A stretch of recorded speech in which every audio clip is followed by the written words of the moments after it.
वळूया पुढल्या बातमीकडे. एका मुख्याध्यापकानं तिसरीच्या विद्यार्थ्याला चावा घेतल्याची घटना घडली आहे. अहिल्यानगरच्या खासगी शाळेतला हा प्रकार आहे. मुख्याध्यापकाकडून विद्यार्थ्याला चावा घेण्यात आला आणि त्या विद्यार्थ्याचा छळ देखील करण्यात आला.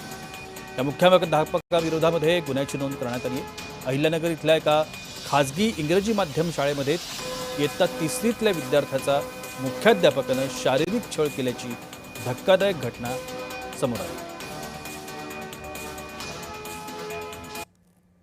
नाही शाळेकडून काही रिस्पॉन्स नाही भेटलं तर शाळेच्या प्रिन्सिपलला आम्ही फोन केला. सर म्हणले माझ्याकडून चुकून झाली. तर सर म्हणले मी तुम्हाला तुमचा ॲड्रेस द्या, तुम्हाला तिथं पूर्ण म्हणजे नाही का मी लेटर पाठवतो, माझ्याकडून असं परत होणार नाही असं लेटर पाठवतो तुम्हाला माफीचं. त्यांच्यावर कडक म्हणजे कारवाई व्हावं, शिक्षा नाही का पूर्ण. स्कूलचे प्रिन्सिपल गौतम बहादुर्गे यांनी त्याच्या उजव्या हाताला चावा घेऊन त्याला जखमी केलेला आहे.